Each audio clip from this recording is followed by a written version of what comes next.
right. Well, hello, everybody. Thank you for being here today, and welcome to our Hampton Roads Planning District Commission and Transportation Planning Organization's Community Advisory Committee meeting. That's a mouthful. We'll call us the CAC for the remainder of the meeting. But this is a very, very important committee because this is your opportunity as community members to have a voice in our region's policy making. As our Planning District Commission, our transportation planning organization, and some of our partners that are here today, like the Elizabeth River Trail or Hampton Roads Transit, even Nauticus and the cruise ship terminal, as we all work to make Hampton Roads the best region it can be, your input is very valuable. We don't always hit the mark as public sector agencies, but having close communication with people like you who represent your community is critically important to us. And we really are super excited to be able to have this Community Advisory Committee to give you a chance to express your perspective and give you a voice in regional issues. Lauren, if you don't mind, I would love to go around the room, just quick introductions. Is that okay? Sounds great. Quan, you want to start off? All right. Good afternoon, everyone. My name is Quan McLaurin, and I work with the HRPDC and the HRTPO. And I am Lauren Roberts Carter. I'm the Vice President of Marketing Communications for the Hampton Roads Chamber, and I am one vote away from being your official Community Advisory Chair. She ran a great campaign. Good afternoon, I'm Sharon Anderson, and I represent the city of Fort Smith, and I'm working closely with Lauren as her vice chair. Great. Kendra, do you want to start? We'll take care of the middle first, and then we'll go to the... Good afternoon, I'm Kendra Green. I'm the Executive Director of the Elizabeth River Trail Foundation, and I'll be chatting with you today. Thank you. Mike McKendall, Vice President of Operations at Centerra Williamsburg Chevrolet. Steve? Yeah, I just want to make sure you got it right this time. I know. Steve Cook, Hampton Roads Workforce Council. Steve is always giving me a hard time. He keeps me focused, though. I'm Kelsey Bakke with WHRO. Michael Glover with Truist Bank, the focus on the peninsula. Eric Wahlberg, I'm head for planning and economics with the PDC. I'm Shelby Dell. I'm with On Point Transportation PR. Todd DeRose with the Small Business Development Center. Todd Tran with the PDC. I'm Larry Belcher with Virginia Wesleyan University. Keith Moore, also with Virginia Wesleyan. I'm Waterside Drive with the HRTPO. I'm Mitzi Crystal with the Hampton Roads District Transportation Planning. Malia Amos, I'm in public health in Virginia Beach. I represent the city of Portsmouth here. Frank Petrucci, Newport News. I'm Rob Case, Chief Transportation Engineer with the HRTPO. Todd Nichols, Hampton Roads Military and Federal Facilities Alliance. Ma'am, would you mind? Quick. Trisha Gibson, Urban League of Hampton Roads. Fantastic. Welcome. Matt, why don't we start in the back, and then we'll come up this side. I'm Matt Klappeis, HRPDC, HRTPO. Joe Turner, HRPDC, HRTPO. I'm Amari Williams. I'm the Executive Assistant here at Nauticus. Kat Satterway, in marketing here at Nauticus.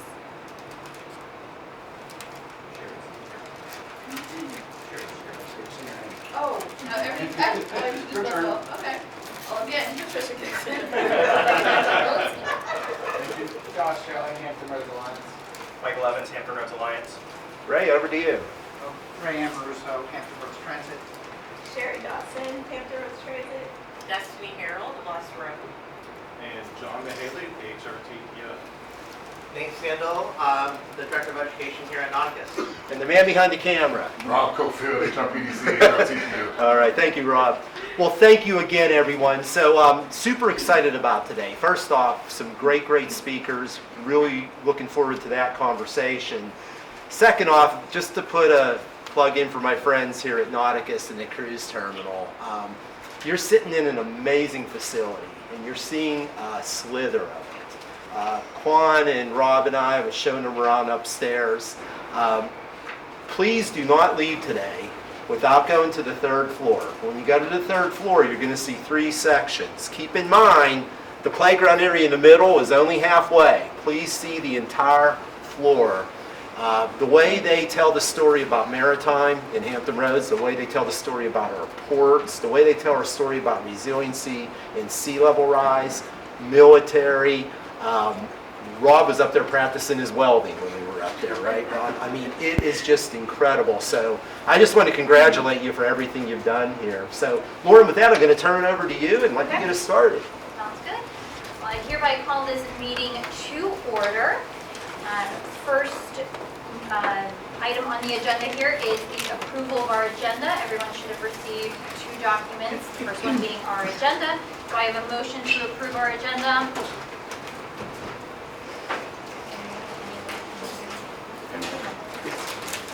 Does need to be a member of the CAC. So moved. Thank you. Item number 3, public comments. At this time, we did not have any submitted public comments since our last CAC meeting. And number 4, our summary of our minutes. Yeah, I can speak to that. So the draft February 2025 meeting minutes were attached, and you are able to see kind of what we discussed at our last meeting in February. Do we have a motion to approve the minutes? I move to approve minutes. All right, thank you, Malia. All right, any objections? All right. Okay, and so without any objections, we'll move forward with the minutes being approved. So item number 5 is also Yuan for a summary report. That is your second document that you have here in your packet. All right, so actually, if you can, do you mind just, there are a couple of these, you could just, just hand them out, because there's not enough for everyone, but just, you'll see as a handout there are the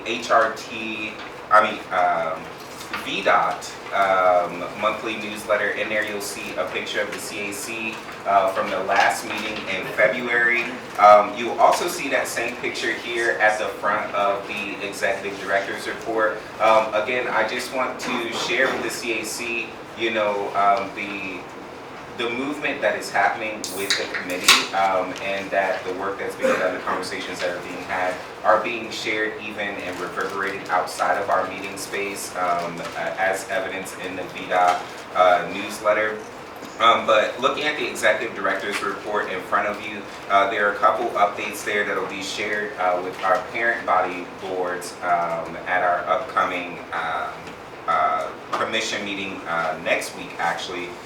Just a reminder, those meetings are typically on the 3rd Thursday, and for those of you who are unfamiliar, our parent body is the HRPDC Commission, and that comprises representatives from all 17 localities that make up Hampton Roads, and that includes many of your elected officials for your respective localities, and they come together as a way to convene and find alignment on regional issues. So these are really important discussions that are happening that impact us as a region and relate to our regional cooperation, and this is sort of the Executive Director report that will be shared with them.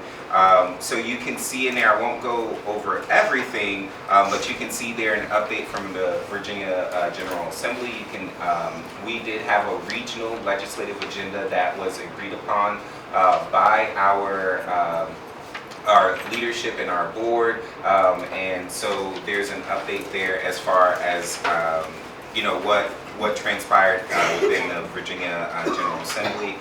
There's some updates here about the Chief Administrative Officer Committee and their recent meeting. On the second page there, you can see from our Great American Cleanup, many of your localities are participating in that at this time. As we know, Earth Day is this month, but from March until April, a lot of our localities are going out into the communities and seeing how much waste and litter is able to be collected. And then our environmental education team is actually compiling those results adults to compare to previous pickups. I will say so far it's looking good. Like we might be doing better than previous years.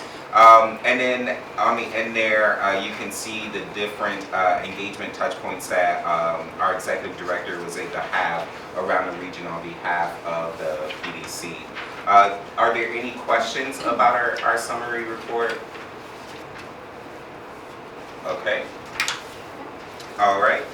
So with that, I'll turn it back over to Lauren for item number 6. So item number 6, we are going to have a very informative briefing from our friends here at Nauticus.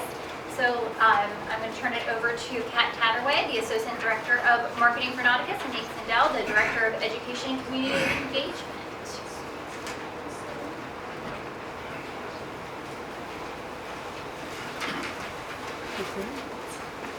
Hi folks, we just wanted to say thank you again for coming out to Nauticus today.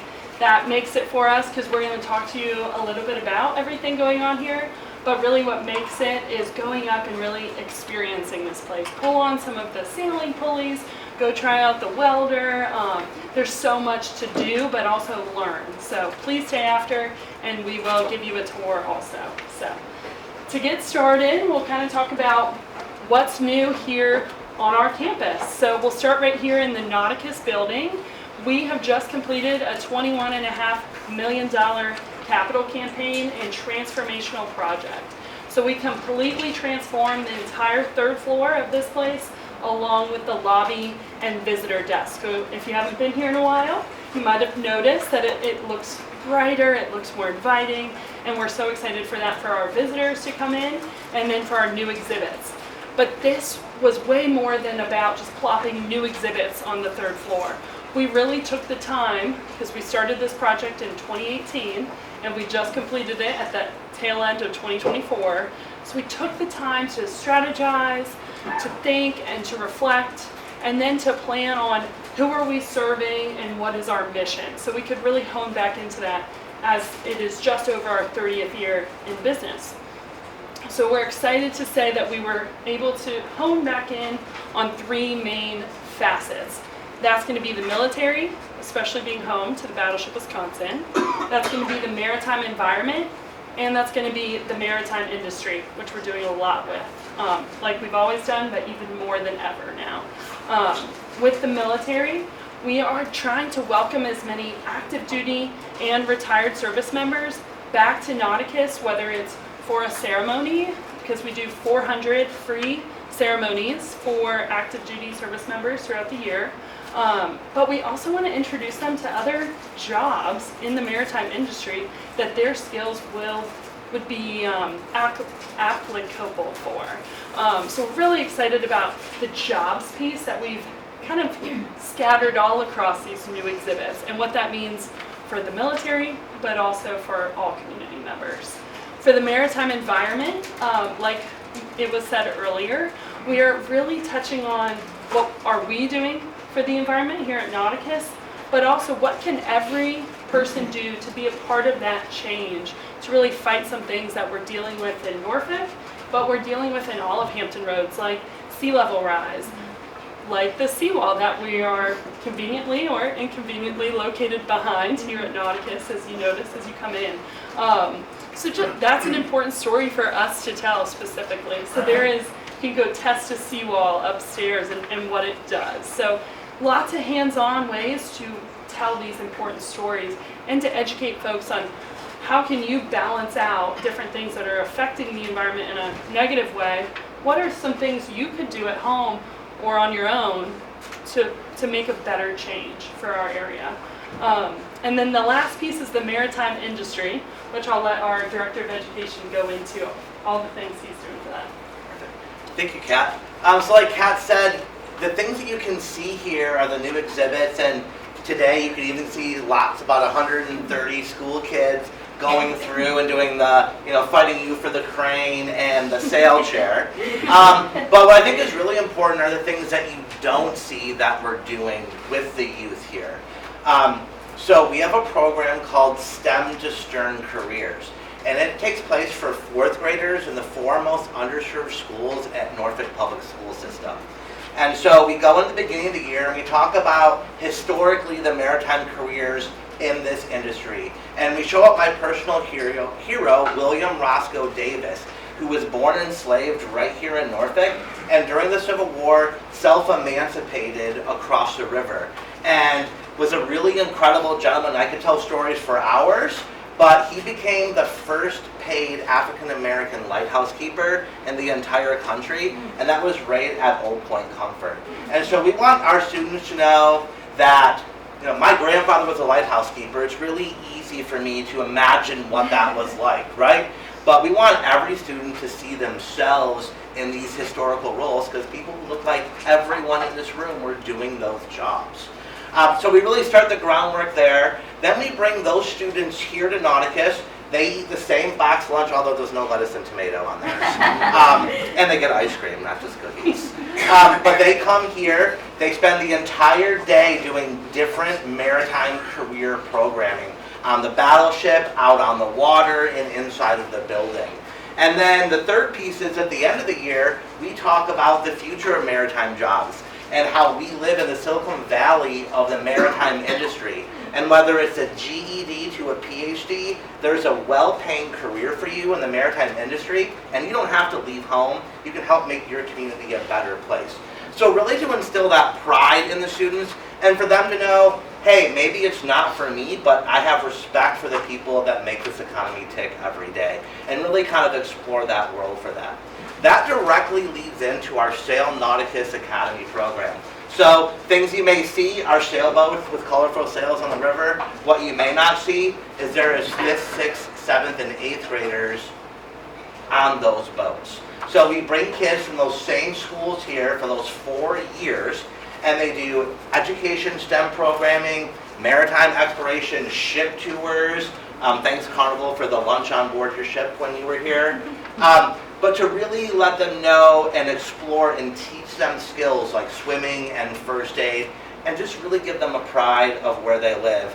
And at 8th grade, we push them off the dock with their family, and they are the captain of that boat, sailing their family, getting the view of our community that many don't get to see, not only from the river, but from being just, your head's just a couple of feet above that water line, and you can physically touch that water.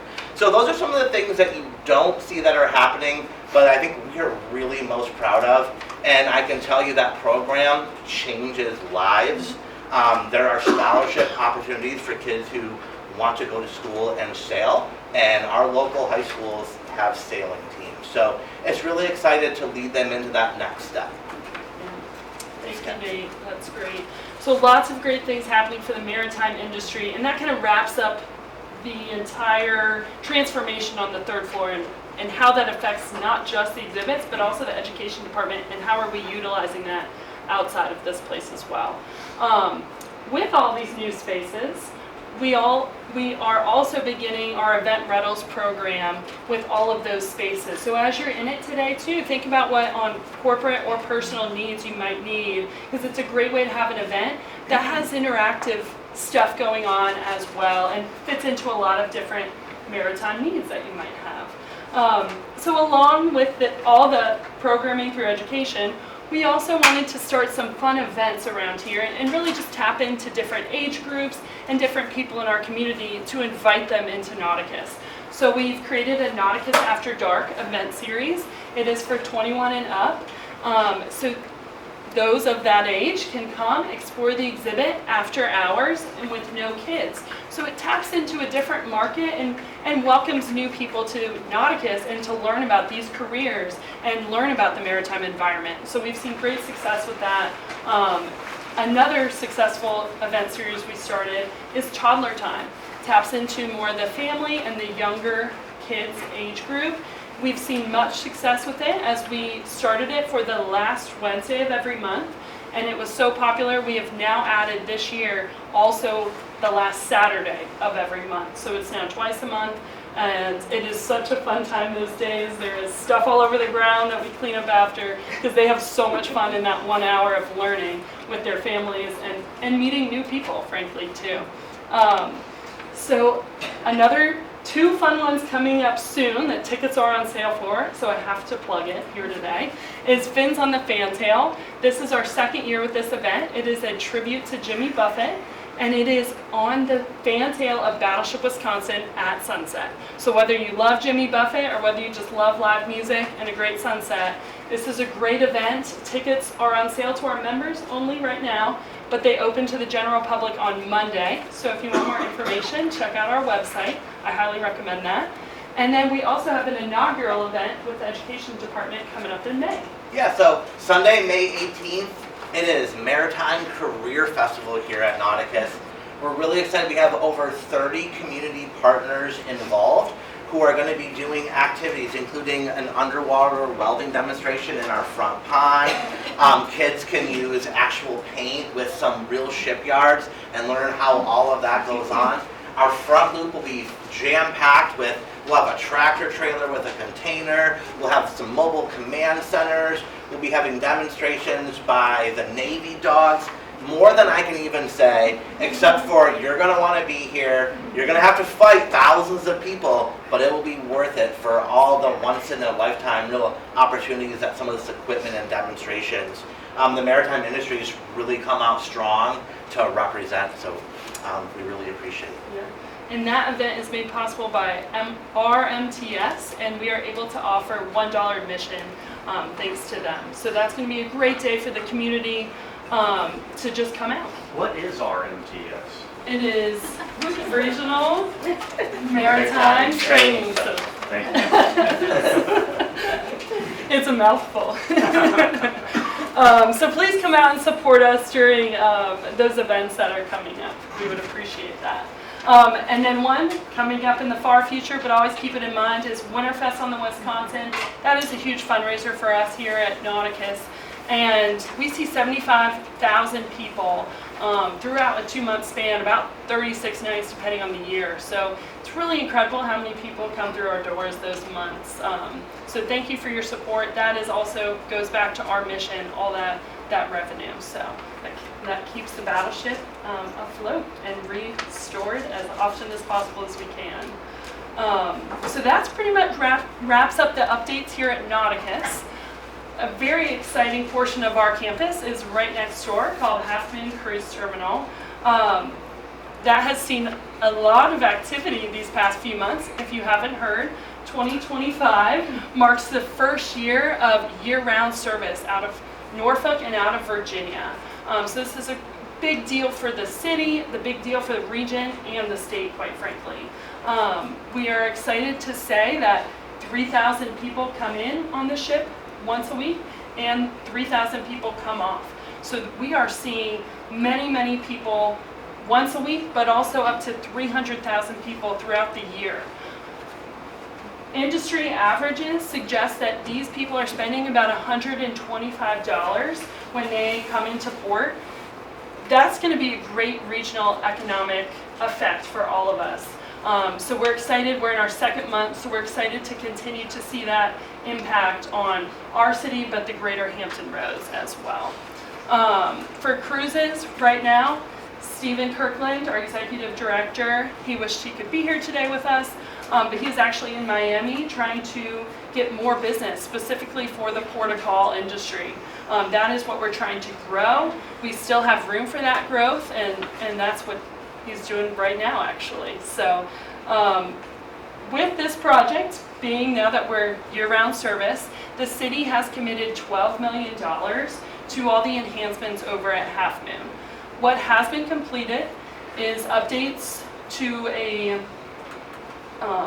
debarkation ramp, is that what I will call it? So it's a massive ramp that gets people pretty much from floor 2 of Half Moon down to floor 1 so they can exit. This replaces an escalator and an elevator, which took people quite a long time. So this update has really increased customer satisfaction coming off, but also just the flow of traffic for us so that we can finish the debark and start with the embark. With that, we've also completed different updates to the border control and border protection area that were necessary to be a year-round cruise terminal. 2 projects that we're currently working on and about to start working on is a closed seating on the second floor. You might even see it today when we're up on the third floor. We need to enclose more seating for embarking passengers. After they come check in, if the ship is not ready, we need to hold them somewhere. So that's just additional seating that needs to be closed and air conditioned and comfortable for people and not outdoors like it is now, you'll see. And then the next project we're starting on very soon, hopefully, is the front loop. We have quite a few different buses and different vehicles that need to come into the loop on cruise days. If you've been downtown on a cruise day, you've seen it.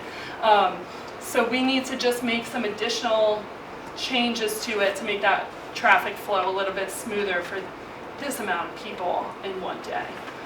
So that's the big updates with cruise. Of course, we are continuing to grow the program and hope to update the community as much as we can. Are there any questions for us about Nauticus or cruise? What's the date of the event? Which, the Maritime Career Festival, that is May 18th. It's a Sunday, from 10 to 5. If you want to be here, I'm telling you, it's going to be awesome. It really is. Thank you, Kat. Thank you, Nate, Thank so you. much. And as a reminder to everyone in the room, we will be doing an optional tour at the end of the meeting, so please join them to go see the different exhibits and the renovations that have occurred. Okay, we are going to move into item number 7, an update on the 757 Express from Hampton Roads to Transit. We have Sherry Dawson and Ray Ambrose, so just Ray. Just Ray today, all right. Just Ray.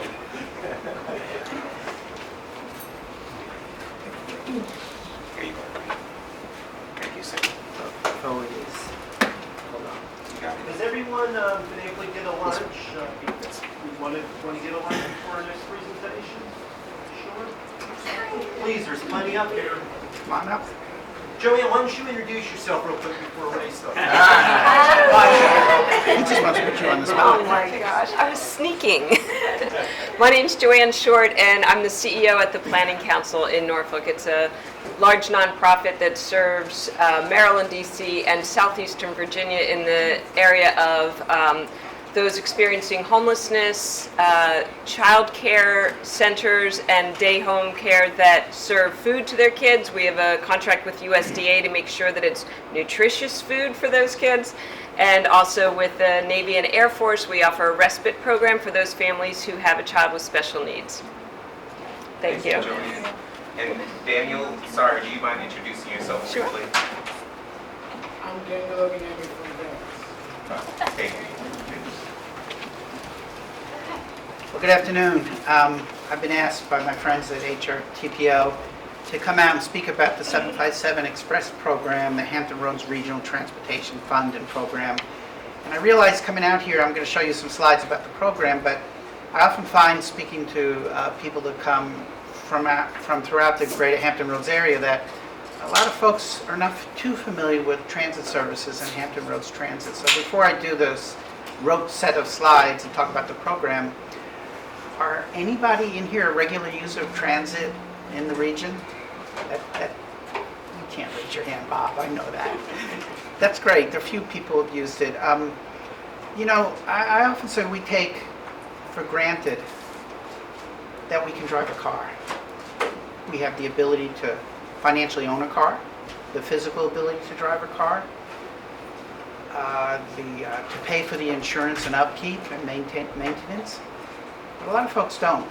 Or a lot of folks nowadays, especially my younger friends, choose not to own a car because it could be a financial burden. This country's been obsessed, and I use that word carefully but purposefully, with the automobile since the construction of the interstate system in the 1950s. More roads, more lanes, more bridges, more tunnels. What did it do? It induced what we call sprawl, leaving the urban centers and allowing people to live in the fringes of where the major employment sites are. And that's fine. That's how this country was shaped after World War II. It was different before World War II. Transit was king. Transit moved more people than any automobile ever did. And oftentimes we forget that. So, yes, ma'am. Could you speak a little louder? There's a, you know what, I'll get away from the podium and come forward a little bit. Thank you. Yeah, I hear it from here.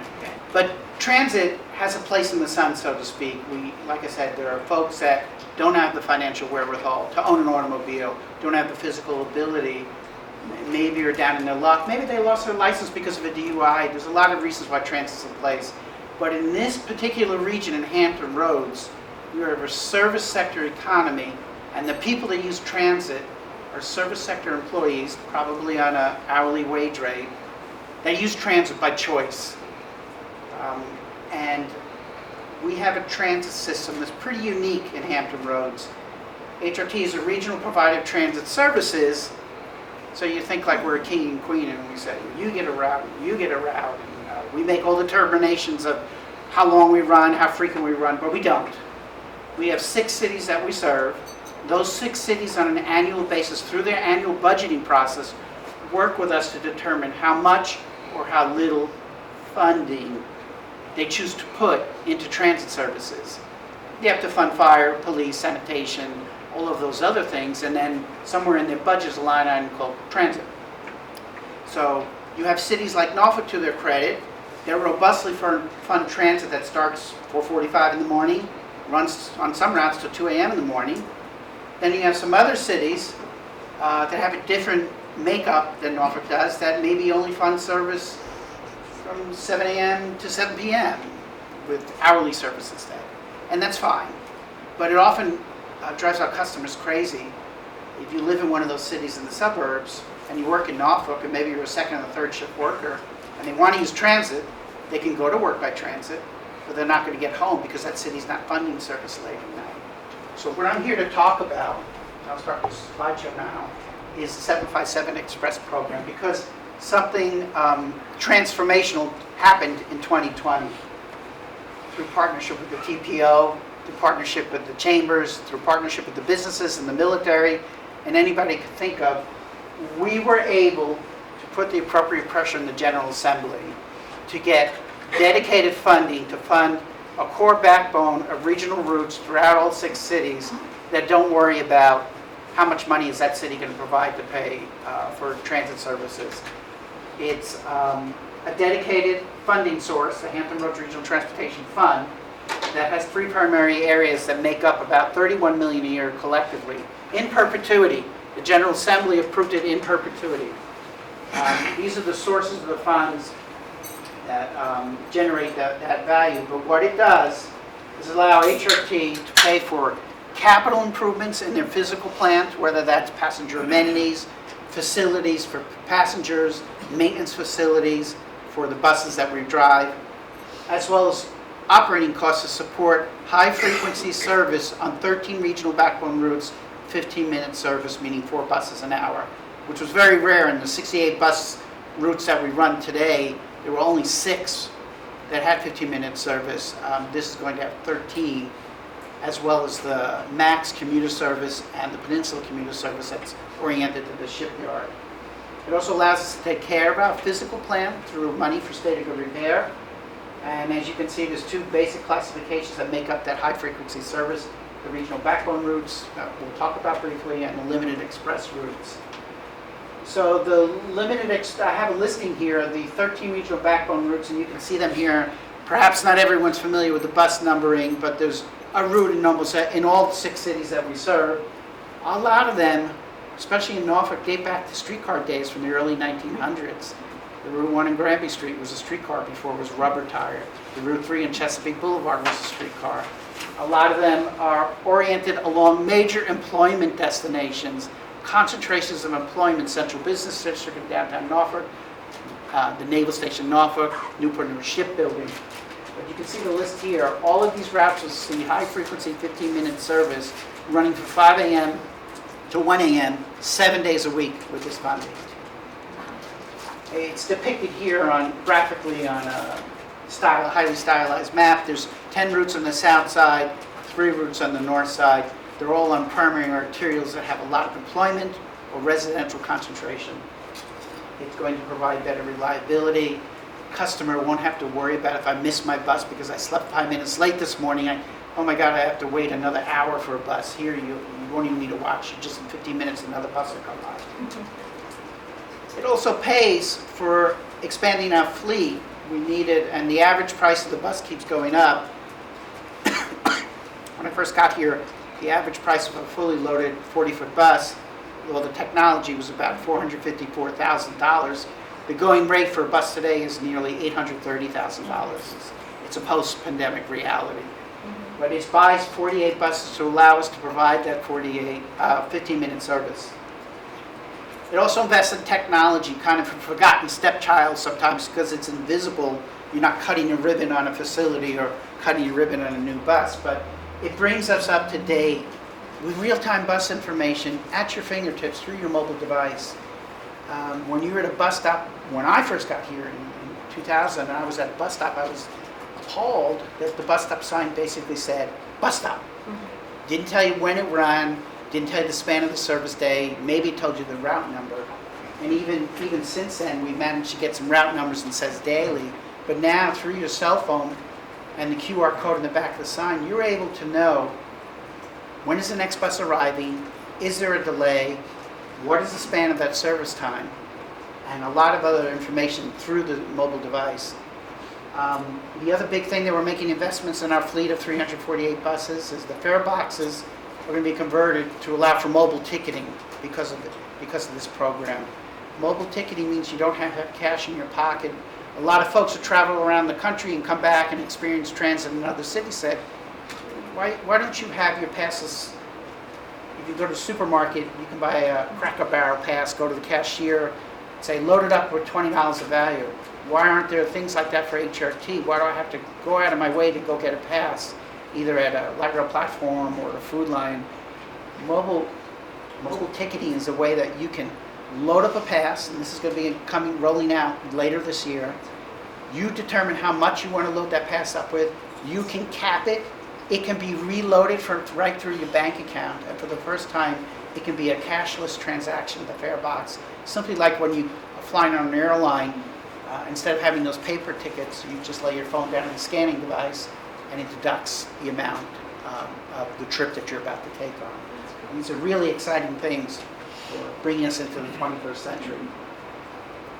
As far as RTS service rollout, the pandemic kind of threw a little monkey wrench in for us.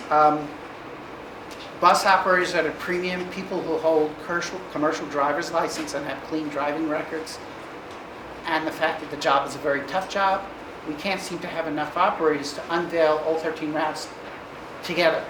So to date, we've brought forward 3 routes on 3 of the most busiest routes in our system. The Route 112 that operates on the peninsula on Jefferson Avenue, Route 114 in Mercury Boulevard, and then on the south side, the Route 20 along Virginia Beach Boulevard from downtown Norfolk out to the ocean front. These routes are game changers in terms of ridership. You can see the Route 20 here. The average monthly increase since we implemented this back in November of 2023, before it had half-hour or hourly service, we were averaging on a monthly basis about 52,000 riders on a month. We're now upwards of 70,000 riders per month with 15-minute service frequency. Frequency equals freedom. More people will use the system if they aren't worried about if I miss a trip, I'll be late for work. What's also interesting on the Route 20 is that the routes, because we're a creature of the waterways that form our system, it's very hard to have a one-seat ride in Hampton Roads because of all the bodies of water. So a lot of transfers occur. What we're finding is the feeder routes, and they're listed here for the Route 20 and the Boulevard, that come primarily north and south to this main east-west alignment, is also experiencing an increase in ridership, going from an average of 222,000 riders a month, upwards of 271,000 a month. And that's just as one route. I have data like this for each of the other routes. I won't go through, except to say there is truly something magical about higher frequency service that causes people to decide to use transit where they were not using it before. I can't tell you how many times I've been in a public meeting where members of the people, especially a couple of the medical centers that have a lot of service sector employees and technicians, why are you only running hourly service? And you have to go through why you're running it, because that's what the cities choose to fund. And then they tell you, if I miss my bus or your bus is late and I have to wait another hour, I'm going to be an hour late to work. Well, nobody punches the clock anymore, but you will get a visit by your manager and say, if you're late again, because this has happened twice before, you're out of a job. So the 15-minute service is really a game changer because there'll be another bus by in 15 minutes. So you can see here, the 112 on average has experienced a 70% increase since implementing that in November 2022. Its related routes see nearly a 50% increase or jump in ridership month over month. And even on the 114 in Mercury Boulevard, which primarily serves Hampton, it's their primary corridor retail activity center, has seen a 54% increase month over month, along with related routes experiencing a 45% increase. We have 10 more routes to go. The only limiting factor, it used to be about money. The money's there waiting for us to spend it, is bus operators. We're working in partnership with a lot of our cities, with workforce training, to see if we can attract and retain more bus operators. It's a really tough job. People are angry. Nowadays, the first person they typically take it out on is the bus operator when they're boarding the bus. Our operators are working moms and dad. They have children that come home, so it's difficult for them. We're working with, looking at options for daycare opportunities, because some of these operators work split duties where they work a portion of the day in the morning, a portion of the day in the afternoon. By the time their shift is over, the children have to come home or in their extra hour daycare activity. So it's a tricky thing. And then there are a lot of other factors related to keeping a clean license, because we receive federal funding. We go through USDOT regulations related to weight, sleep apnea, drug use. You have to have a clean driving record. The RTS Capital Program, or the Regional Transit System Capital Program, is really exciting for us as well. We'll start with bus stop amenities. Again, I lived here 25 years. When I came down here from where I used to live, I was appalled at the lack of basic dignity for passengers who were waiting at a bus stop. There were very few bus shelters and even fewer benches.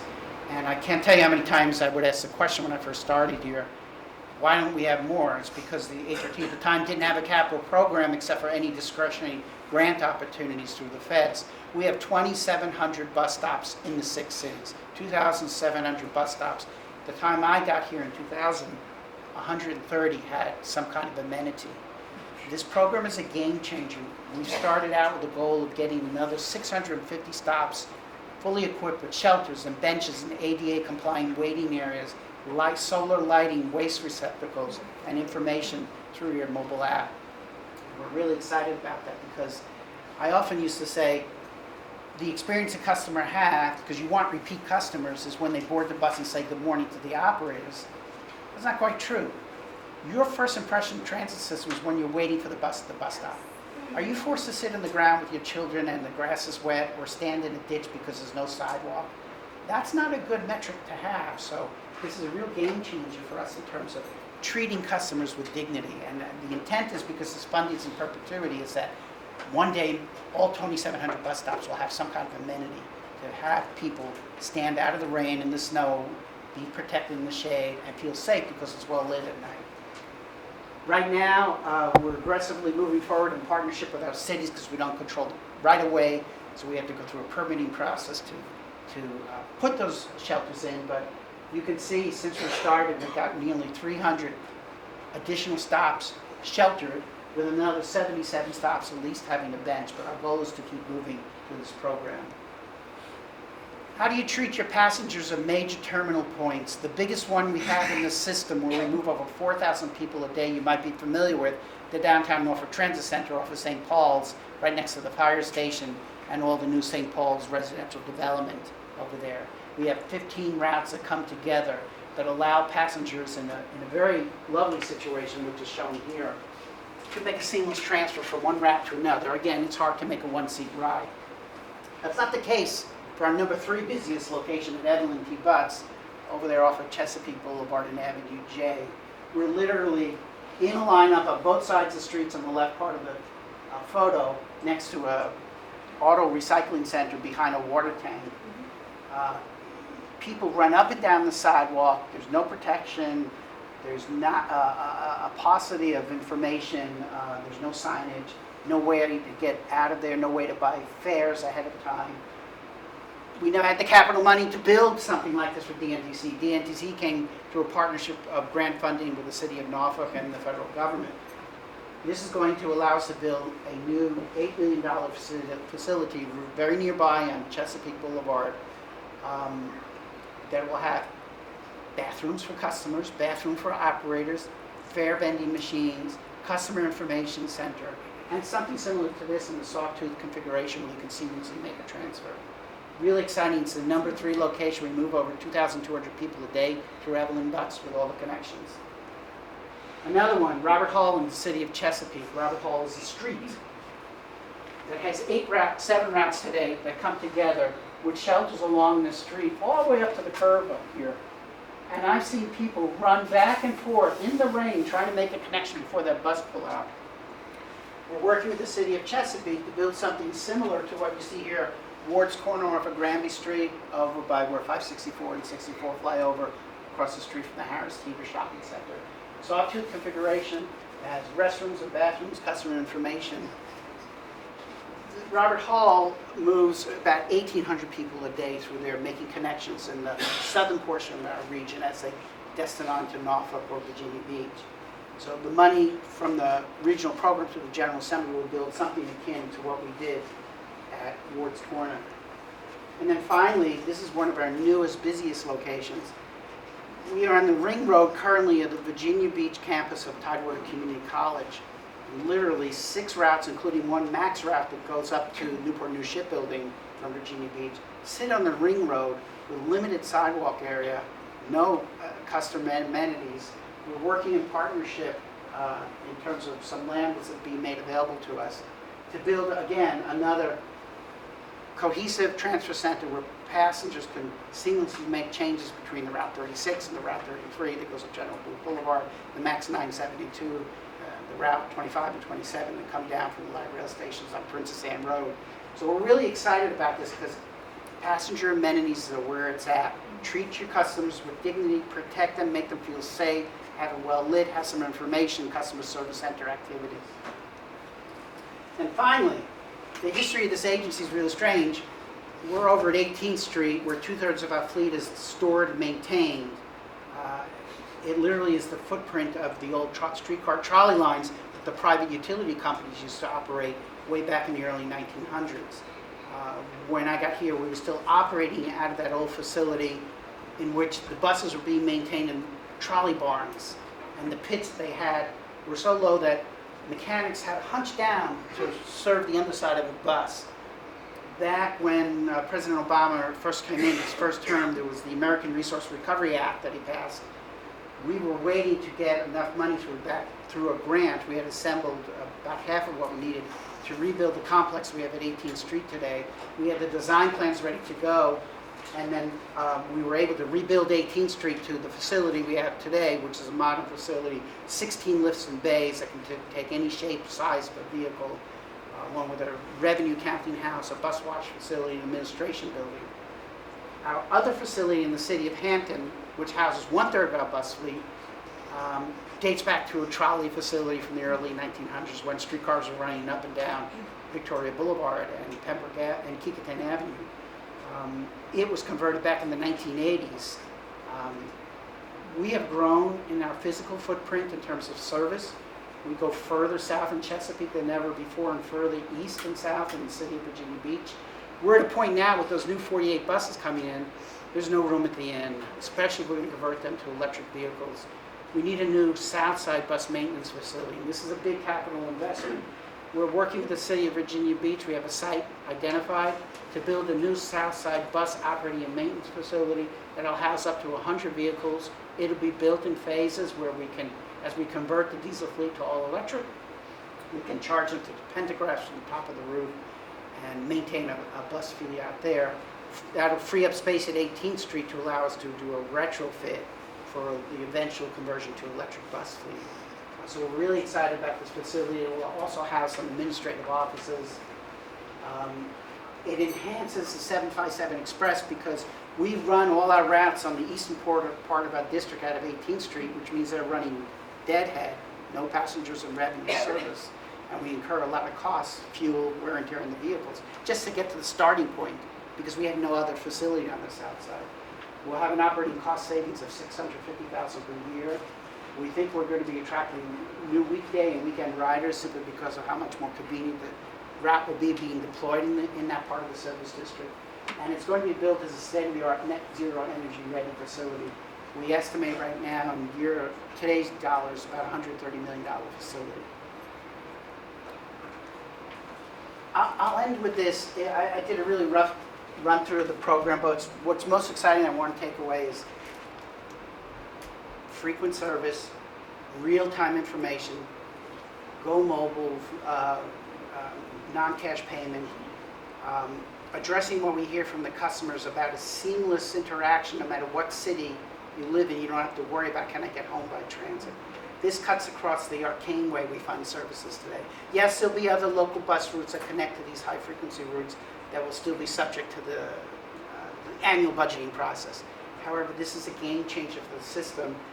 I'd like to take that 1% mode split share that 99% of our people in this region, or maybe 98.5%, use the automobile to do their commuting needs.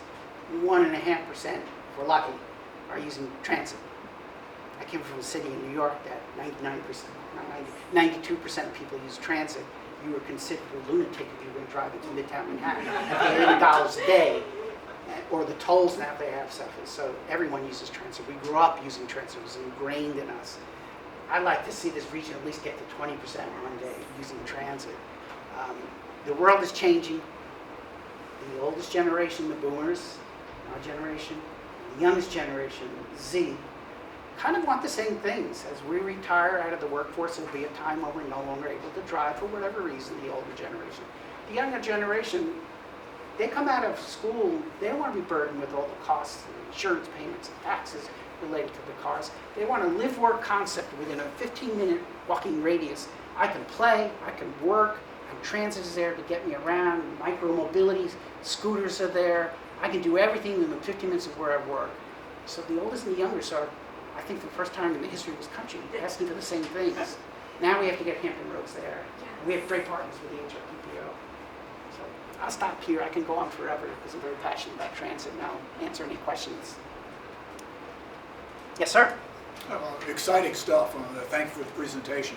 On the question of not being able to get enough drivers, do you have any insight on whether other transit systems are fighting this problem, and if so, what are they doing about it? That's a great question. So every transit property since coming out of the pandemic has had this problem.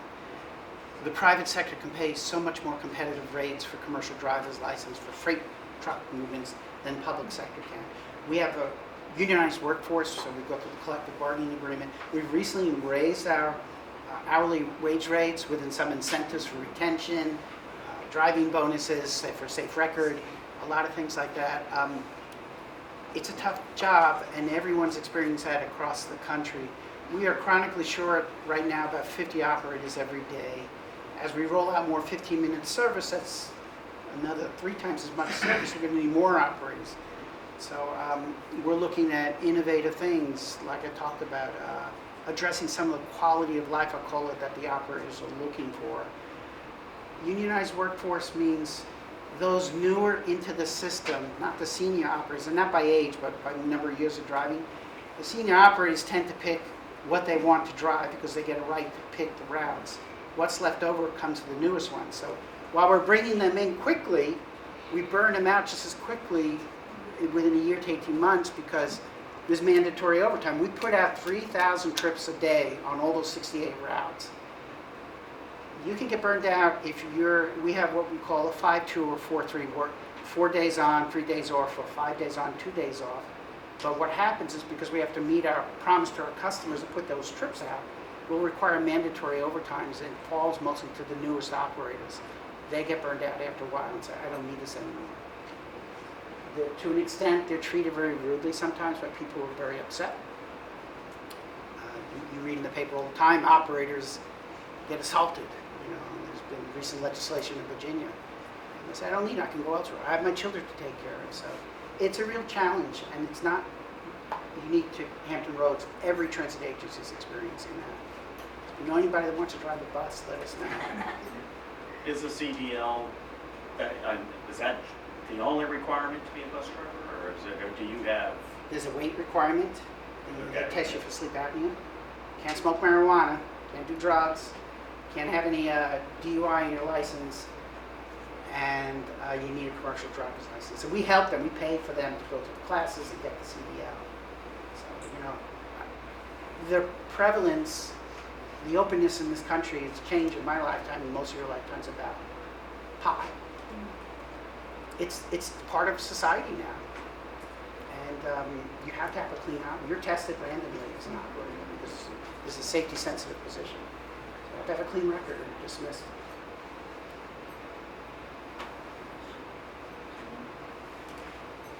Do you have partnerships with social service agencies that are serving the homeless? And I'm thinking about your shelters and benches, and that looks like a nice place to spend the night. I also saw Virginia Beach didn't have any benches, and I'm just wondering if you get that kind of pushback. It happens. People down in their luck, experiencing homelessness, tend to hang out in shelters. We work in partnership with the cities, with their municipal police forces, to move people along. Sometimes you have cameras in place in the high traffic areas. It is a challenge. In the winter months, the homeless tend to ride a bus all day long to stay warm. So it is a challenge, but we work very closely with each of the 6 cities. And again, not unique to Hampton Roads, that's all over the country. Right. Yes, ma'am. We do have such unique, we're a unique region, but what are our comparable regions when you're looking at what our peers are doing? What regions are similar to us in transit? It's very hard to find a comparable size agency in the Commonwealth of Virginia. So our peers are in Jacksonville, Florida, Pinellas, Florida, Kansas City Transit Authority, similar size in terms of size of the fleet and the modes that we operate. Some of the cities fund their services differently. Some of the cities fund their service differently and have more freedom to try things, fare-free times. We collect annually about $9 million a year out of the fare box. If we went fare-free, the 6 cities would have to make up their funding. I'm surprised sometimes when just up the road from us, DRTC has been experimenting with fare-free, and counties have agreed to supply that funding, but there's a lot of folks around here that think the money they drop in the fare box pays for the service. It doesn't. Transit is subsidized, but so are roads, bridges, and tunnels. There are hidden subsidies everywhere you look. When you pump your gas in your car, you're paying to maintain a road out in Bristol for all you know. That's the way it works, but people that try fare-free find that ridership jumps up, which is great because then that turns into more investment from the state for operating support. The more you carry, the more you score well with the state funding mechanism that you get better operating assistance. We can't do that because the cities aren't willing to make up the loss in fare box revenues. We are looking at unique ways to generate more revenue through advertising, naming rights. Headwaters Casinos coming in Norfolk, we want them to buy the naming rights for the Harbor Park light rail station, maybe naming rights of some of the vehicles. Looking at unique ways that we can generate more revenues, that maybe we can look at innovative ways to offer some free rides to those who need it most. Looking at temporal pricing structures at some other transit properties. In the peak of the peak, you charge a little bit more than in the off-peak. Distance-based travel, some of the transit agencies are trying that. Because revenue, the more you bring back to the fare box, the less you have to ask the cities. We get some federal and state operating assistance, but the cities make up about 40% of the cost for an hour bus service. The rest of it is subsidies. So we look to our peers for that type of experience, but every funding mechanism is different. So, and we really don't have a peer. We are, even compared to Northern Virginia, we have more buses for a single entity and have more routes than anybody else in the Commonwealth. And Madam Chair, if I may, and just for those who maybe aren't aware, what Ray is referring to is our regional cost allocation agreement among our partner localities, and basically what that agreement states is that our localities are able to determine the amount which they're able to contribute from their locality to local transit services. So that comes to the breakdown that Ray was describing, where maybe one locality determines that their budget is only able to carry X amount of dollars, but another locality is able to, through their process, determine they can invest more. So that's where we were having some of those breakdowns in times, and which is why the 757 Express is such a great game changer for our region, because now you're able to go across those different locality lines and have more consistent service for employees, for people who just want to get around for whatever reason, people with zero car households, etc. So I just wanted to make sure to clarify that so everyone understood. But as Ray has shared, transit is so important and integral to everything that we do as a region, to our workforce development, to our economic growth, to our tourism industry. There's not really a part of our wellness as a region that transit doesn't touch, which is why it was so important that we got HRT and Ray and Sherry here today to share about the great, just changes that are occurring with HRT and the investments that are being made.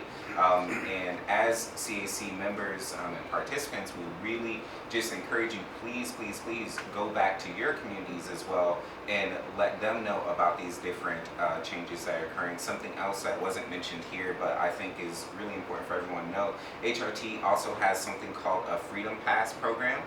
So if there's a student who is 18 or younger, they can get free access to our local transit services on HRT, which, as you can imagine, is really great if they have like their first time job or just need to get around, and really can just help change so much. I'm glad you brought that up, Quan, because the Student Freedom Pass program, the philosophy is no different than classical music and classical symphony orchestras. If anybody here goes to see the Virginia Symphony, sit in the back row and then look down the audience. What do you see? You see a lot of white hair and balding people. Their audience is dying out, literally. I know this because I used to be the president of Bay Youth Orchestras from Virginia. I used to partner with them. Their audience is dying out. What they started doing is partnering with the youth orchestras, as one in the peninsulas, a couple of us outside this governor's school, to grow that future audience, because they know without an audience they have no one to play for. It's no different in transit. Offer the Freedom Pass to students under 18. Get them comfortable using transit. It won't be a mystery to them when they land their first job and say, well, I don't need to own 2 cars. I maybe don't even need to own 1 car. I use it in transit getting to high school, getting to middle school. I'm comfortable doing that. You've got a future audience for life then. So this partnership is critically important. It's no different what the classical music industry is doing right now. Joanne Folletta was really big on that when she was here. Anyway, we'll go on. There's lots of reasons why transit's so important to this region. It's not just about going to work, but it's all the other kind of trips. We know from our origin destination survey, people use transit for a variety of reasons. So really, thank you all for the opportunity to talk at CAC. I'm always happy to come back. We can have Sherry come back and talk about the Chesapeake High Capacity Transit Corridor Study, because that's the second most, well, the first question I always laugh about, but the second most question is, you got the tie, where to next? Sherry's studying with the development of Summit Point and the town center, the redevelopment of Greenbrier, high-capacity transit, and how that can serve the city of Chesapeake. Although she tells me all the time she's frustrated at public meetings. If somebody comes up to us relatively new to the region and says, how come we don't have light rail to Virginia Beach? And that's a whole nother story. Thank you, Ray, very much. We appreciate you. So thank you, Lauren. Ray, we're going to ask the community advisory committee a quick question. And you heard Ray talk about the challenge we have that we don't have enough bus stops, right? We don't have the facilities to treat people with dignity. They are really chipping away at that. But I wanted to throw an idea out and see what the CAC members think about this. I've often thought that a partnership with businesses, a partnership with colleges and universities in Richmond, The Virginia Museum of Fine Arts does this. But Adopt a Stop program, where, Ray, what does it cost to do a bus stop? To do something, do some round thing? We have just a bus stop with a sign to put the pad in, the shelter, the bench, the lighting. It's about $10,000 to $15,000 depending on the location. So imagine if a business, imagine if a college or university, imagine if a neighborhood, imagine if a museum adopted a bus stop and not only did that investment, but maybe branded it to represent them. How cool that could be, right? Statement of public art at these bus stops where we not only treat people with dignity, but really create a placemaking opportunity. Does anybody think that has potential? Out of our thoughts? And how can we make it happen? I mean, we have some people connected in that community. I'm sorry, Madam Chair, I should ask you if this was okay. That I'd really, yes, sir. I think it's a great idea. I mean, I know how challenging it was in my neighborhood in Hampton to adopt a spot in the medium of my neighborhood. That took a year and a half to do. Okay. So I think going to the cities to understand the holes, the loops that need to be jumped through, we can is help where with you that. start, because I think the effort, energy, the money could be there. It's just, is the juice worth the squeeze going through the cities? So we can help with the localities, but where would we start? You know, on the like, Quan and I know how to navigate government, right? Quan, what we don't know is maybe how to build these partnerships. So what might be a good place for us to do that? Or do you think this could you see that type of buy-in to help our, because, right, you know, you're going to eventually get enough bus drivers to build this 7x7 express out. But he's exactly right. Customer experience starts with waiting for us. There you go. I will tell you, we have one living example in which a private sector company stepped forward and said, we have a bus stop in front of our location, we would like a shelter. It's REI on Independence, just north of Virginia Beach Boulevard. They came forward to us and said, what do we have to do? We work with Virginia Beach. And you see that shelter there, it has its unique brand and identity. We worked with the Coliseum Business District in Hampton, and they sponsored some of our shelters to help pay for some of our shelters throughout the Coliseum Business District. So it does happen. All it takes is a willing partnership. Any other thought? Yes, I John. think just figuring out where you want your next shelter, who's around there, who's being served by it, if it's, you know, TCC, like whoever it is, and then we just get a salesperson to go in and pitch it. I'd love to pitch it to Centera because we serve every Centera hospital and facility. I would love to pitch it to them. They can brand it any way they want. And we are talking to the Tides organization, the baseball organization, and we're about to embark upon a discussion with the Edgewater Casino people about what's going on there and what they can sponsor. So, Yeah, I mean, the Admirals, there's a lot of groups that don't need a specific address to sponsor. we actually got close to sponsoring the naming rights of an enhancement at Monticello Rail Station when it was going to be the Wells Fargo Center, not the Wachovia Center. Then Wells Fargo bought them out, and we lost that connection. But they had interest in extending the platform and building a fancier shelter, naming it Wachovia Center. And then we lost that connection when Wells Fargo bought it. But it's there. It's there. Newport Ship Building. Yeah, that's interesting. That's all I Yeah. Well, let me, Michael, did you? Yeah, so one thing that we could do, kind of at the a little bit more local level, if you know where the need is for these stops. So the individual chamber division boards, we can always get that in front of them. So I'm on the Chesapeake division board. Be happy to put that in front of them to see what their thoughts are, so that we can get kind of more targeted business here tonight. We have a list of stops that need passenger amenities. Perfect. So if we could work with HRT to come forward with maybe where the next 10 great places might be for these stops, is that something that we could work with those chamber committees? Yeah, absolutely. I think there's a lot of potential to push things out from the chamber capacity. If you're looking for relationships, we tend to have a lot of those. So we can certainly make some connections and go from there.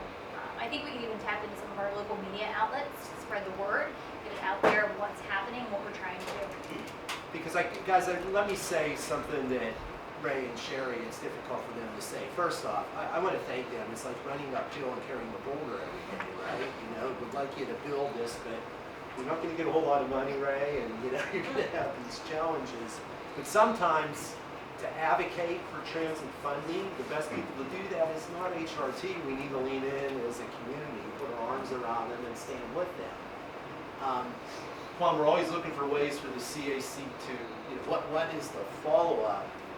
Michael, I love that in getting to those chamber committees. But for all of you, as you go back home, if your institution, if your business, if maybe it's a quiet conversation you want to have and you have an idea, please call Quan or I, and we'll quarterback and connect it with HRT. Because if we could get one or two of these happening, you know, Pavitra, you and I were just up in Richmond during General Assembly. We got to see the bus ramp and transit stops on Broad Street in Richmond, right? Yeah, it's great. Oh. I went to school there and it was life-changing. I was actually looking up my bus route to come down here now because I just wasn't aware. It's the app that, it's not knowing, being reminded of it, and then knowing that I can download the app and do it easily. Because I can't even I use the ferry often and I have to go to the light rail to get passes to go to the ferry. So sometimes I just go, well, I don't want to park and pay to do that, I'll just drive. So Which it's is why that the Go access. Mobile is going to be such a game changer.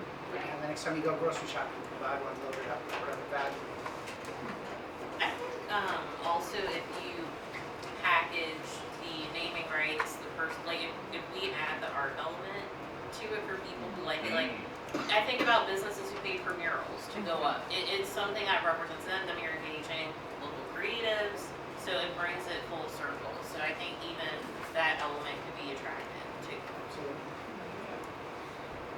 So, Juan, maybe that's something we could put as a follow-up on the CAC, but please reach out to us. I'm hoping there's some ideas swirling there, and maybe you could think those Can you send through. a list of the I will. upcoming I'll stops Yeah. that need it, My so we counter- can start thinking? My counterpart, civil purpose, chief facilities and engineering officers in charge of the shelters. Yeah. I can even have her come down here and she can tell you what exactly needs to be done to get that partnership going. She's done. Thank you, Ray. And then we could start, like you said, so let's look at what's around them, and we Yeah. can start maybe lining things up. Who has a connection, Right. putting it together. Right. Thank you. Thanks, Lauren. Yes. Okay, moving to number 8, the Elizabeth Trail Foundation. We have Kendra Green, the Executive Director, to give us a briefing. Kendra? Yeah, the floor is thank yours. you. Thank you so much. Well, good afternoon, everyone. Thank you so much for having me here. And I am just delighted, actually, that I was put on the schedule. So thank you to the committee. I'm delighted that I was put on the schedule with Nauticus and HRT because the trail absolutely fits in the intersection of both of those worlds. And I promise that Ray and I did not coordinate before this, but he could not have teed me up better. If you saw me, I was like cheering in my seat because all of his points really address what our organization tries to do as well. And I am trying to keep myself honest and set a timer because I can talk trails all day. So just holler at me, y'all, if I go a little over. So again, I'm Kendra Green, Executive Director of the Elizabeth River Trail Foundation, and I'm going to talk to you a little bit about today about the trail itself, but about the nonprofit foundation that I am pleased and privileged to get to serve as. Okay, let's see if here we're moving. Okay, so so I usually start these presentations by asking the question, who's been on the Elizabeth River Trail? Good. So that is a great turnout. But actually, everybody in this room should raise their hand because the follow-up question when I ask this is, has anyone stood in front of the USS Wisconsin? So if you came here and if you came into this building, you likely set foot on the Elizabeth River Trail. So the follow-up questions are usually, USS Wisconsin or seeing a Tides game. So Harbor Park is along the Elizabeth River Trail, and we are a 10.5-mile trail that is in existence right now, with a terminus that starts right outside of Norfolk State University and goes all the way to the Port of Virginia at Hampton Boulevard and Terminal, kind of anticlimactically ending at the Marco's Pizza. So we are hoping to connect a little further, but the trail itself is almost 97% off-road. It is our mission to be a completely off-road trail, protected. We are not the bike lanes. We are an off-road trail in both recreation and transportation infrastructure for the city. But again, the goal for the trail is to connect our major anchor institutions. We have the port, we have NSU, we have ODU, we have the big merger of the EBMS, Macon and Joan Brock Center, we have CHKD, the medical complex, and we do serve as the backbone of the Norfolk Innovation Corridor, the NIC. So along those 10.5 miles, we connect nearly 30 neighborhoods within a 5-mile walk of the trail. And as you can imagine, one of Norfolk's greatest strengths is its diversity. So the neighborhoods that we connect all range from different, backgrounds and socioeconomic pockets. And we serve, like I said, as both a recreation, safe recreation to green space and infrastructure, but also a connector to our light rail, our HRT stops, and serving the most vulnerable neighborhoods that are vehicle-limited households. So I have with me a bunch of my rock cards, so please, if you're interested, come see me. I have them stacked here. So just some information and our current trail map on the back. But you'll see on the left side, that is our physical land trail, which I mentioned are, NSU to the port. And then on this side, we have what we conceptually call the Blue Way or Blue Trail. We do want to engage the Elizabeth River as much as possible. Right now, we have a built kayak launch at Plum Point Park, which is right there in the center. Well, not really the center, but about midway up. And then there is a kayak launch that will be opening in the near future around Harbor Park. And then we have a kayak launch under construction at Larchmont Library, so that'll be coming. So again, the idea that we could activate that Blue Way and have an interconnected water trail system, that is our goal. So the ERT Foundation, while the trail, the 10.5-mile trail, has existed in some form or fashion, pieced together in pieces, parts, for about 30 years, formed out of a community vision, different civic leaders. The West Ghent Civic League was instrumental. The Norfolk Historic Preservation Society was instrumental. They had a vision. How do we shine a light on historic Fort Norfolk that was instrumental in the War of 1812? How do we connect West Ghent to downtown? What do we do with this abandoned section of railroad? So there had been workings for years, but it wasn't until 2015 when Greater Norfolk Corporation, kind of the economic development driver for the city of Norfolk, went to the business community and said, all right, we've got brain drain, we've got people leaving our region. What do the young people want, right? How do we attract and retain talent? We went to Centera. Centera said we need to hire 2,000 nurses over the next 10 years. They want a place to walk. So we spun off as a nonprofit, a 501c3 of Greater Norfolk Corporation, and formed the Elizabeth River Trail Foundation. So we're still young. We just founded in 2016, and for the first 2 years, all volunteer board. working board fundraising, starting with a capital campaign. The business community rallied around it and supported it. And so the mission statement has changed several times, but this is our most recent one. So we've defined. Let me tell you what we're doing. This is what we're doing. So we, as the foundation, we plan, program, and advocate for the Elizabeth River Trail with the mission now to connect Naval Station Norfolk to the Virginia Beach Trail. So Ray, to your point, we always say where the rail won't go, the light rail won't go, the trail will go. Because if you're following what's happening in Virginia Beach, and you look at Town Center, there's already lay down work right now for the VB Trail, which is happening, and I'll talk a little bit more about that. So our goal is to connect regionally to Virginia Beach.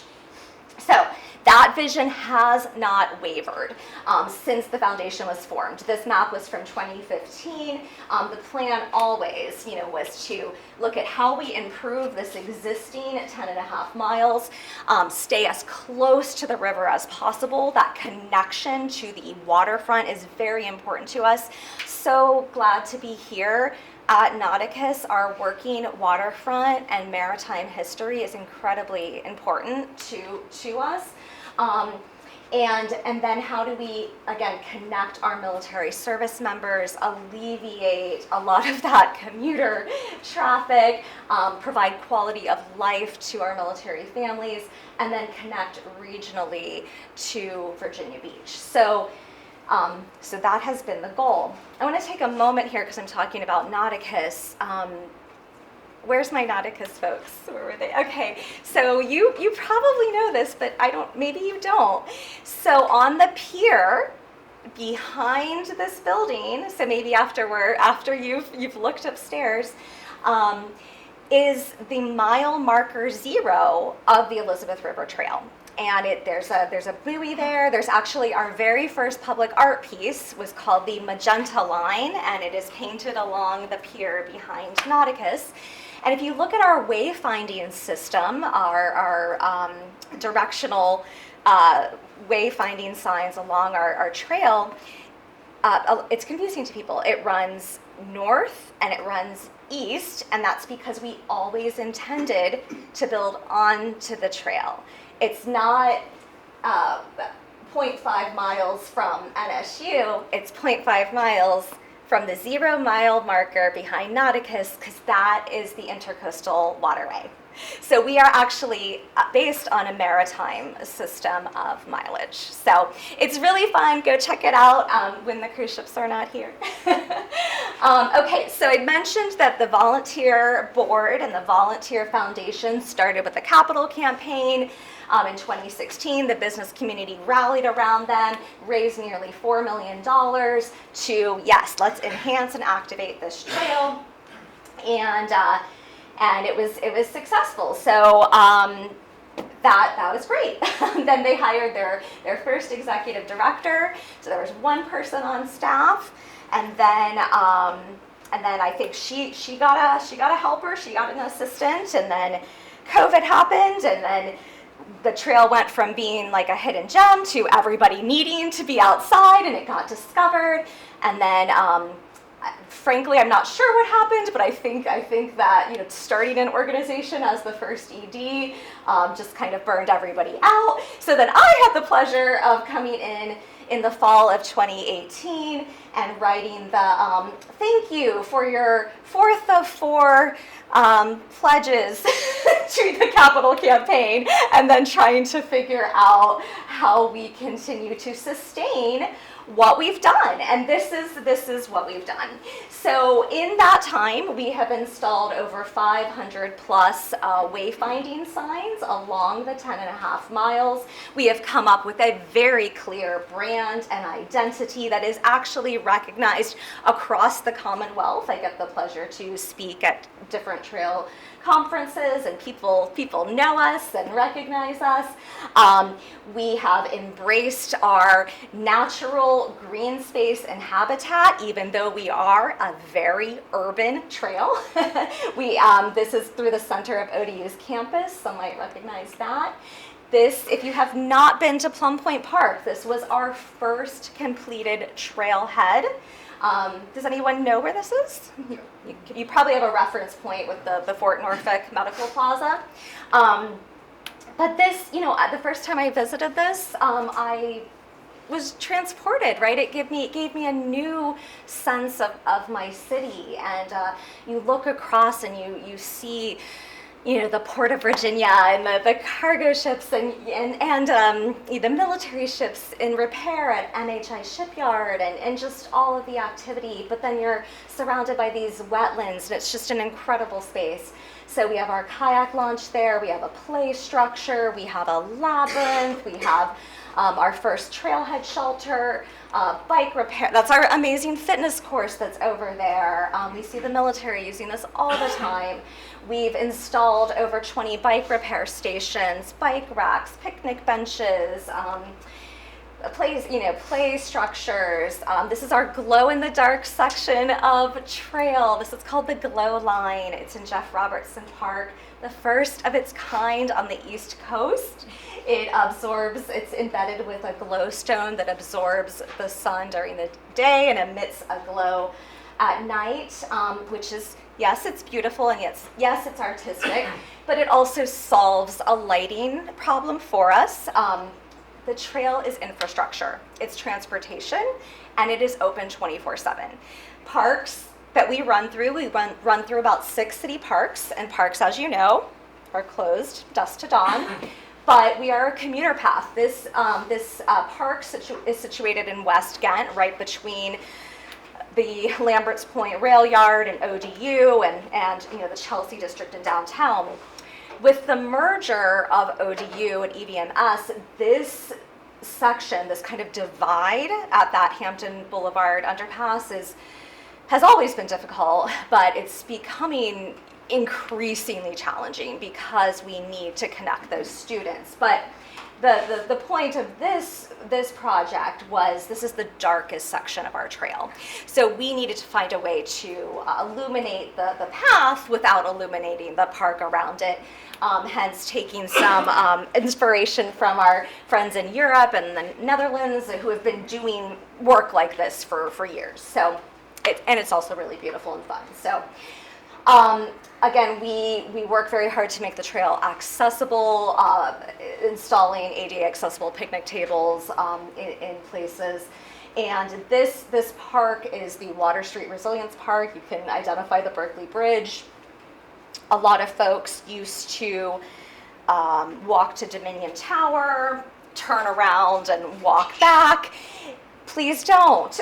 Continue on. We have expanded that whole area. This is a resilience park. Because we sit by design as close to the river as possible to keep that open access to the waterfront, we are faced with all of those resilience challenges of sea level rise and flooding. So this resilience park was built with porous asphalt, coastal plants, living shoreline designed to soak up that flooding, and that is how we continue to build out resilient trails. So this goes all the way through, again, play structures, kayak launch. So this goes all the way through past Water Street, past Harbor Park. This is the East End Trail improvements. We did this 2 years ago, widening that section. You can see Harbor Park under the underpass towards NSU. So what was just a sidewalk is now, closer to a 10-foot path. So again, when people hear trail, they sometimes imagine they're off in the woods somewhere. We are an urban trail, a safe place to walk. Okay. Let's see. These are some of the projects that we've done. It's incredibly. So I mentioned. Okay, I came on, but in 2021. I was by myself for 9 months, hired an assistant director. So all of this, I want to say, has been accomplished with a staff of 2 or less, and a lot of really supportive volunteers. And we've just hired our 3rd staff member This is amazing, and this is due to community support, and we need that, kind of continued investment in community support. This is a little pocket park we adopted right on the trail. There's a historic church right next to this apartment complex. The congregation, is that my timer? No.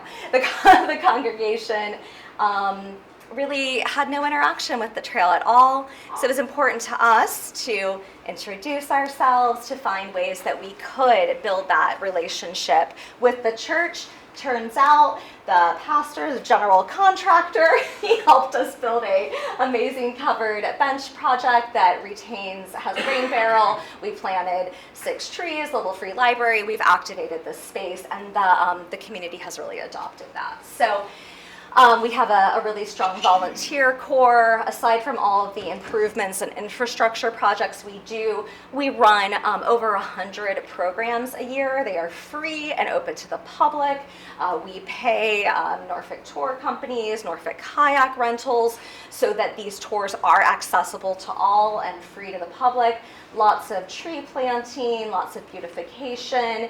And then public art, I'm glad there was a discussion there. That's very important to us. No great trail system is great if it doesn't have public art. So that's incredibly important to us as well. And these are just a few examples. We have about 12 pieces along the trail. So last year we identified, again, in working with the fact that the capital campaign was done, I'm trying to grow our individual donor base and get support. We are a nonprofit, so the single most important thing we needed was an economic impact study. We needed to tell our city, right, the importance of our trail. So we were very pleased with the results. We provide about $18.7 million of impact to the city of Norfolk. And then for the past 2 years, we have been a line item in the city's budget. That is my timer, so let me know if I need to wrap. I'm quickly going through this. We've been a line item in the city's budget as an outside agency, just like any other nonprofit. Nauticus has a line item, and we received $150,000. That widening project I showed you was $180,000. So any maintenance or anything like that, it's costly. So the return on investment from what the city gives us is a 4-to-1 return on investment. So 158 jobs. We, as you know, if you've been on the trail, all kinds of small businesses have popped up. The Chelsea district really has bloomed. We like to say that that's a lot of because of us, right? Breweries and small businesses and recreation, and the trail does that. It is a place for small business. It is a place of workforce development, of economic growth. And the proposed city budget for Norfolk has been announced, and we, for the 3rd year, are a proposed line item at the same amount. So if you live in the city of Norfolk, I encourage you, the public input survey is open until the 18th to say that you do support funding for the Elizabeth River Trail, that trails are important. Our 2024 impact report, we have 5 digital counters along the 10.5 miles that tell me how many people are interacting, whether they're bike or pedestrian. In 2024, we had over 672,000 trail interactions. We put on 124 events, all of the volunteers, tons of litter. We maintain 7 green spaces. We are constantly doing a lot of city work, repairing fences, painting bollards, and this is volunteer time, cutting bamboo, removing invasive species, with again a very small team and a lot of dedicated volunteers. And just to show you, our in 2019, our average trail users were about maybe like just under 200,000. In 2020, the trail was discovered. So we were at around, the 225, and then year after year after year, we just grow and grow. So Lots of awards. I won't bore you with that, but we're kind of a big deal. No, I'm just kidding. I'm so passionate about this trail because we really believe we are at the intersection of public health, mental health, wellness, the quality of life, and where your zip code is should not determine your life expectancy, and trails have a real impact on that overall quality of life and social determinant of health. So quick updates on 2025. I know that's what you're excited about. While the trail's eastern terminus is Norfolk State, we recognize that we have a lot of work to still do with that university. So we continue to work with that university and move at the speed of trust. But we currently, our focus for the next 18 months is how do we connect to the St. Paul's Blue Greenway. As you know, the St. Paul's Transformation Project is underway. Ray mentioned that as well. We have mapped a number of possible routes. This is divisive infrastructure at its finest, just to be really blunt. So we need to figure out a way to have access to get to those. That community deserves access to downtown and to the trail and to green spaces. So working with lots and lots of stakeholders to plan for this, to get community input. We have a small grant from Rails to Trails that allowed us to hire that third staff member whose real focus is just community outreach and engagement. He is working really closely with the residents of St. Paul's to find out what they want, and we're excited about that. And then we heard the flood wall be mentioned by our friends at Nauticus. So just like them, we clearly are very impacted by the flood wall. So we have worked closely with the Army Corps of Engineers to ask, wherever possible, how do we integrate the trail into that wall? Are there berms? Are there ways we can ride atop and walk atop the trail, the wall? Again, not losing that visual connection to the water. So overall strategy there. And I will just mention quickly the cruise ships. I do want to talk to you all. It's great for our city, very impactful for our trail. So just open communication is really, really important. Here's the big thing. How do we connect to the Virginia Beach Trail? So as they start building out that section from the Newtown Transit Hub, that's the VB Norfolk line, to Town Center, funded, actively being worked on now, right?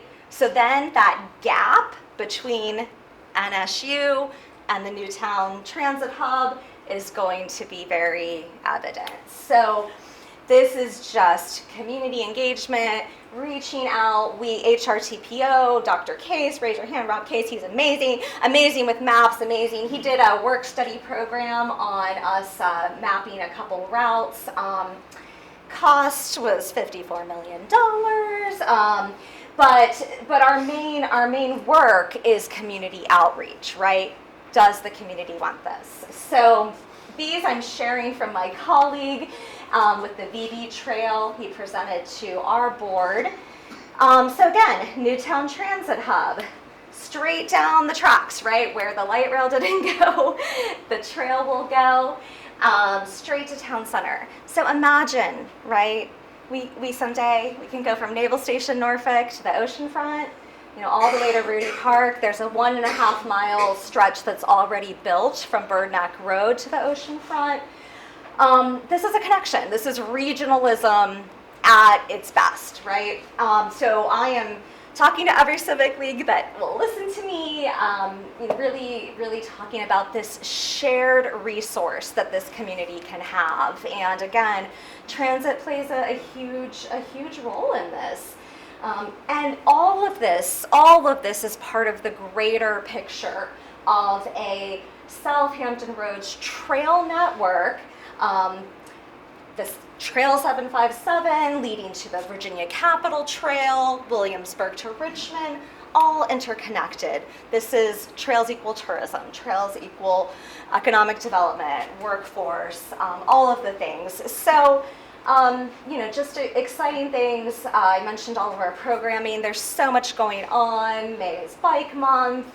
We have yoga for everybody. It started on Wednesday nights, every Wednesday night. Please come out. Celebrate Trails Day is always the fourth Saturday in April. This year we are rallying around the Lambert's Point neighborhood, where we've just installed a trailhead shelter. It's under construction right now. We're getting signage, and we're honoring that historic community for their civic league has been in operation for over 100 years.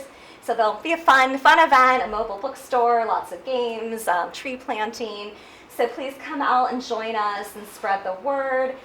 We have our Larchmont Library Trailhead that was fully funded through a Virginia Outdoors Foundation grant. It was the largest grant they've ever received. We had plans for this trailhead. We didn't think we'd be able to do it, but it's happening. My understanding from the latest is there's also a stormwater project happening, so hopefully we'll break ground on that in April. Have a separated bike and pedestrian section, a meadow, installed picnic table, a kayak launch, and some public art. So always, how can you support advocacy? Bob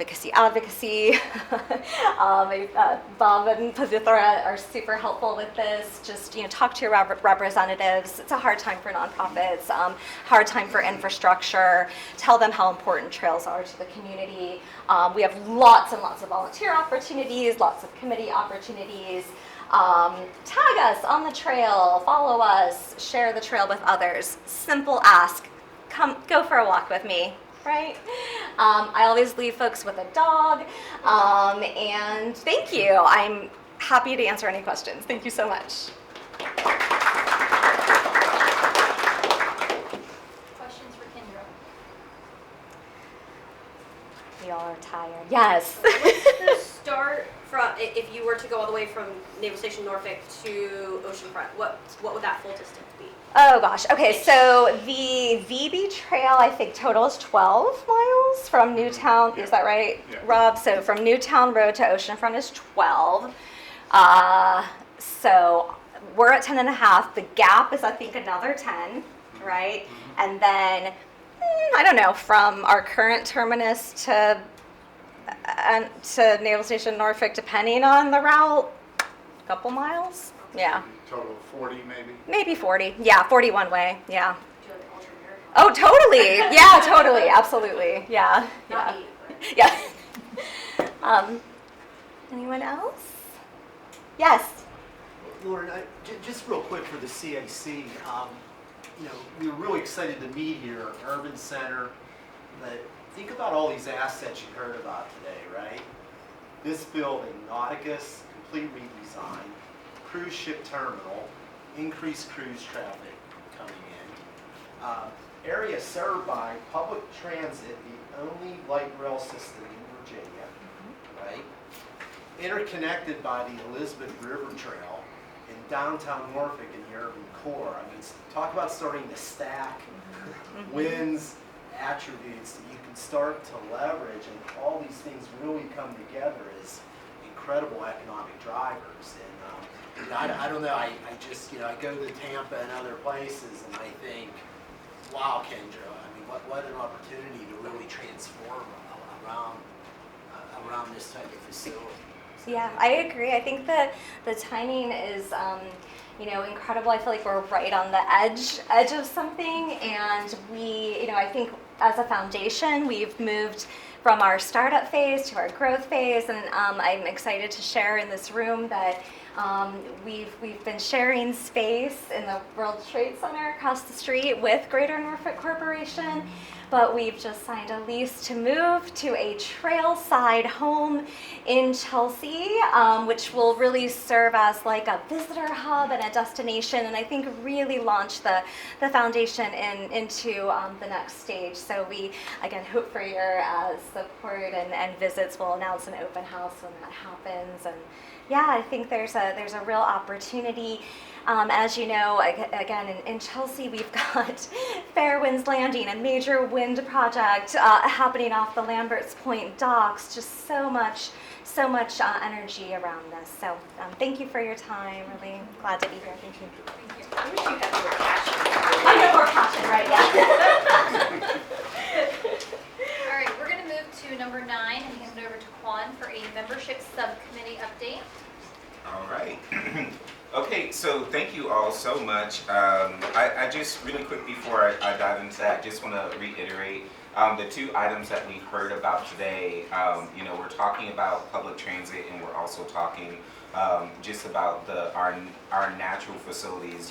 There's a lot of concern in our region about out-migration and being able to attract families and young professionals here and just employees to our sector. These are the changes and the investments and the improvements that make that difference. And this is how we're able to better grow and improve our region. But then also something that is hinted at in both of those presentations was just about social determinants of health. Literally the health outcomes of our region is benefited when we have these greater access to green spaces, greater access to transit so that you can get to your health appointments, to the grocery store, etc. We still have places in our region that are in food deserts where people can't get access to groceries or maybe as Ray alluded to, if they're not on the 757 express route, they can't get to their doctor's appointment in the time that they need if something happens or if there's not an operator available that morning. So just things to be thinking about and that we ask you as a committee to take back with you to your respective communities and to Kendra's last point, advocate, but then also remember myself as your CAC liaison, if there's something that you would like me to push at the regional level or to ask for or to investigate further, that's what I'm here for. My job is not necessarily to tell you what to do. I'm here as a resource for you as our Hampton Roads community members.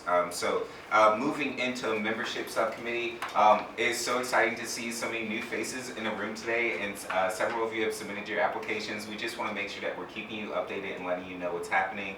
Our membership subcommittee has been meeting to review those applications and to work on onboarding new members. We wanted to make sure that, and I'll also open up the floor for any of our membership subcommittee members who would like to share further, but as part of the CAC, if you're a member of the CAC, we want you again to champion your locality, your community, and to be thinking about how we can come together as a region the same way that our parent body board comes together. We have our 17 different mayors and chief administrative officers who come together and they work together as a Hampton Roads region to improve. And this is a great place for us to exchange information, take that back. So I want it to be a bi-directional exchange of information. I know we all may represent different sectors in different areas, but when we come here, we're community members first, and that is really our priority. For those of you who have submitted an application, we have, as I mentioned, we have our chair here, we have our vice chair, we have some members from the membership subcommittee. We love the opportunity to get the face-to-face meet and greet opportunities. So I know we're going on a tour after this, so that's some time to mix and mingle as well. Lauren, Sharon, Malia, anything that I may have missed? Malia? No, well, I think you said it. Yeah. You said Okay. All right. And All right. So we're going to move to number 10, Quan, report out from the members. All right, and just due to the size of space in here, we'll just, and with the time that we're running on, we just ask that report out be brief if you do have one. My report out is already included here in this report, so I'll just go to here to my left. I would just like to echo what everyone has already mentioned, that your call to action is to take the information that you've been briefed on today, bring it back to your civic leagues, bring it back to your organizations, bring it back to your Rotary clubs and everything that you're involved in to, again, advocate for all of this great information and advocate for our community. Sharon? No. Ditto. Okay. Bob, anything else to add? Steve? Anything you'd like to share? No, not right now. Destiny, I'm going to come to you. No. Okay, we'll just keep working. Dan? Todd? Kat? All right, Isro, Josh? Patricia. Did anybody get a perfect NCAA bracket? Guess not. No? No, I wasn't close. Kelsey? Yeah, just if you don't know, WHRO is setting up, and has been for a few years now, a really great newsroom. If you haven't signed up for WHRO's daily newsletter, I highly recommend it. And also, if your organization has press releases to send out, please send them to news@whro.com.org. The former publisher of the Virginia Pilot, Maurice Jones, is our VP of News, and it's kind of a cool big deal for local journalism. Yeah, they're killing it. Yep. Yay! Best morning news feed. Tom? Anything? Shelby? Joanne? Okay, that's it. So our upcoming meeting schedule, you'll see all of our upcoming meetings for the CAC listed below. Our next one is June 12th. We are meeting at the Virginia Wesleyan University Career Environmental Center. We'll have different briefings there and some tour as well. And I will say, just a plug for VWU, wow, like this facility, I remember the first time I went in there, it helps you to think about mitigation and adaptation for us here in Hampton Roads in a completely different light. You know, we, again, we're right here at the forefront of sea level rise, and as many of you have probably already heard me mention, our land is sinking while our sea is rising. We have to be thinking about innovative solutions. So this is a facility that is showing some of that forward pathway for mitigation and adaptation for Hampton Roads. Okay. And number 12, any old or new business that we need to assess? Okay, then our meeting is adjourned. Thank you all very much. Please stick around for our tour of Nauticus, and thank you to all of our folks that briefed us today.